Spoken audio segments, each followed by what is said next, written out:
Քիչ առաջ մենք մասնակցեցինք քննչական գործողություններին, ուրեմն Միքայել Սրբազանի նկատմամբ քրեական հետապնդում հարուցելու մասին որոշումը ներկայացվեց դատախազի կողմից կայացված, որով նա մեղադրվում էր քրեական օրենսգրքի 422 հոդվածի 2-րդ մասով, դրա մասին արդեն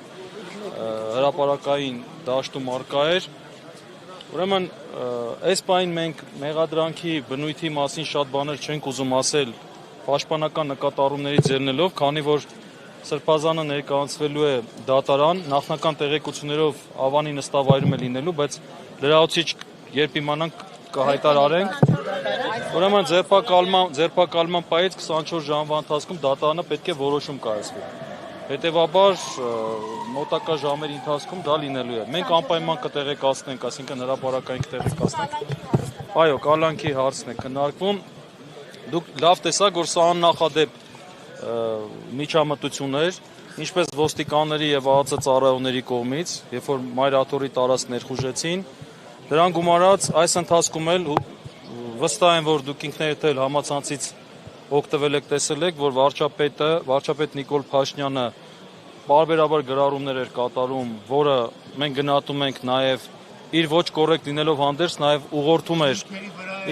ուղղորդում էր նաև քննչական մարմիններին եւ դատական մարմիններին, եւ բնականաբար այս ծանր, ոնց ասեմ, անմարդկային ճնշման ներքո բնականաբար արդարադատություն ակնկալելը շատ դժվար բան է դառնում։ Ինչպես բացատրեցին, որ 1.5 տարի առաջ տարված հայտարարության հիման այսքան ժամանակ ինչի՞ է։ Տեսեք, հիմա այսպեսի մի բան ասեմ, մինչև ձեր հարցին պատասխանելը, երբ Միքայել Սրբազանին այսինքն տեսակ կամավոր ինքը ներկայացավ եւ սենյակում ձերբակալման արձանագրություն կազմեցին եւ հարցրեցին ում է ուզում ծանուցել, տեղեկացնել, դե իրավունք ունի, չէ՞, մեկ անձի զանգել, ծանուցել։ Միքայել Սրբազանը ասեց ուզում եմ վարչապետ Նիկոլ Փաշինյանին տեղեկացնեմ, որ ձերբակալված եմ։ Ուրեմն մեղադրանքի հետ կապված, քանի որ ասեցի, այս բան չենք ուզում ծավալվել, անպայման դրա մասին մենք կխոսենք, մեր պաշտպանական թիմը։ Ոչ։ Իսկ հստակ է սպառնալիքները, որովհետև մարդիկ չէին տալիս, որպեսզի Աջապայանը գնար, եւ ի վերջո նաեւ միջադեպերով դուրս բերվեց մայրաթորից։ Սպառնալիք են հնչել կրկին գրող են, այսպես ասեմ, մայրաթորը, ուժայինները նորից էին։ Տեսեք, ձերբակալման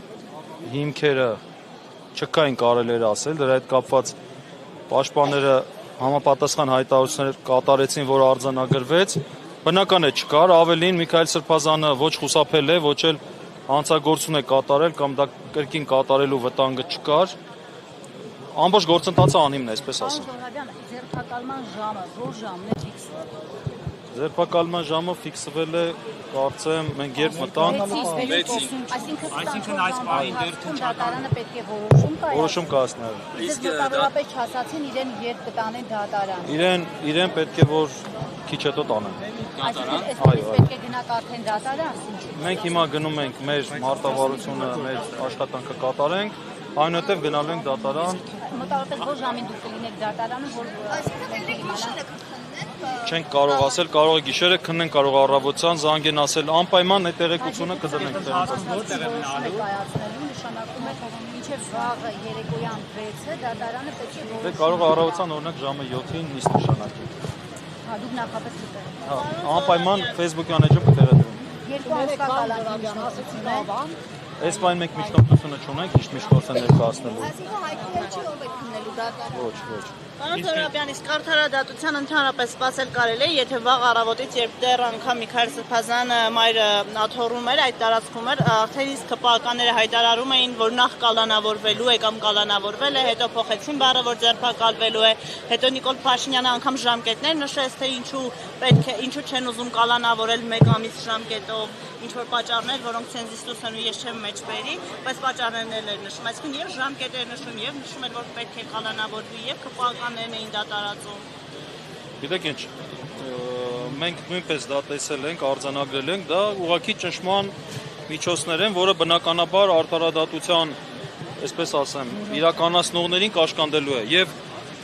մենք երբ իմանանք դատավորի անուն ազգանունը, արդեն կիմանանք թե ինչ հետ են գործ ունենալու։ Բնականաբար մեծ հույսեր չունենք, որ լավ է լինելու, բայց մեղադրանքը ինքնին ակնհայտ անհիմն է, չկա մեղադրանք, Ժորժ ջան։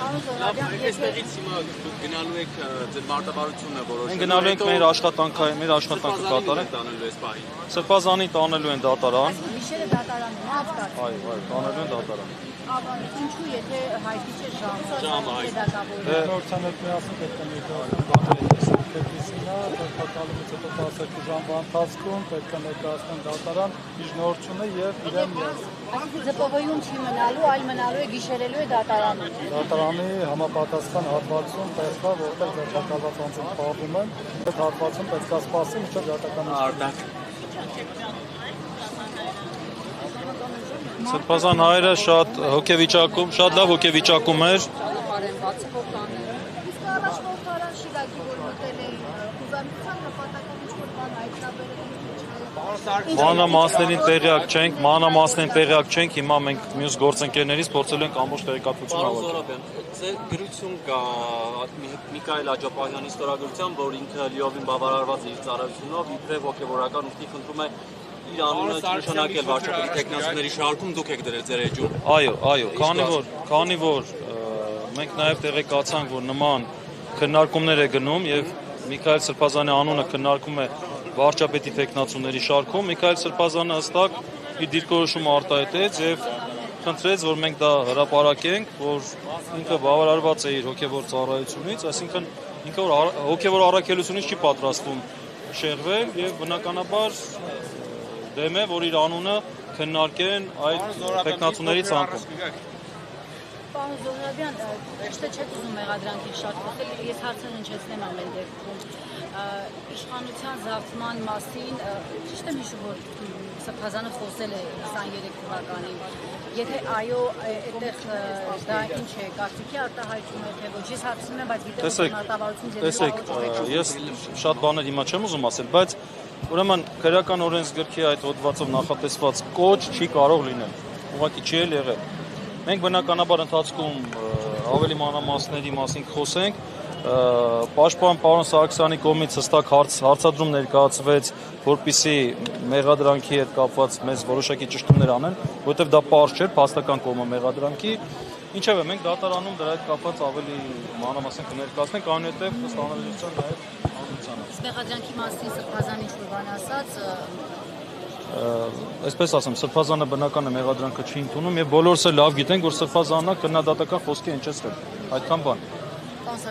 Այսօրվա իրավապահների մոտեցումը նա է, եթե ձեզանց որևէ մեկը այսօր կանյաց, որ այս իշխանությունը պետք է փոխվի, վեյով պետք է փոխվի, իրենք սա դիտարկում են որպես իշխանազավթում, իշխանությունը փոխելու կոչ, այսինքն ձեզ բոլորին, մեզ բոլորին փորձում են լռեցնել այս եղանակով, որպեսզի որևէ քննադատություն չհնչի, որովհետև այն ինչ որ ասել է Սրբազանի ելույթում, դա ընդհանրապես քննադատություն է իշխանություններին եւ որտեղ ընդհանրապես իր կարծիքներն արտահայտել։ Այսինքն այն որ խոսում է, որ մենք ժողովրդավարության բաստիոնն ենք եւ այլն, իմացեք այսուհետ իրավապահների մոտեցումը սա է։ Եթե կքննադատեք այս իշխանությունները, ուրեմն այս հոդվածը բոլորիդ համար նախատեսված է։ Տեսա։ Շամբել Կարապետյանը նույնպես նույն հոդվածով էր, եթե չեմ Դե իրանց համար որ ինչ ընդհանրություններ ունեն այս գործերը։ Գիտեք, սա մի նպատակ է, հետապնդում բոլորին լռեցնել։ Ցանկացած անձ, ով կարողանում է հեղինակություն ունի, կարողանում է երկու հոգու խոսքը տեղ հասցնել, իրեն կալանավորում։ Սա է։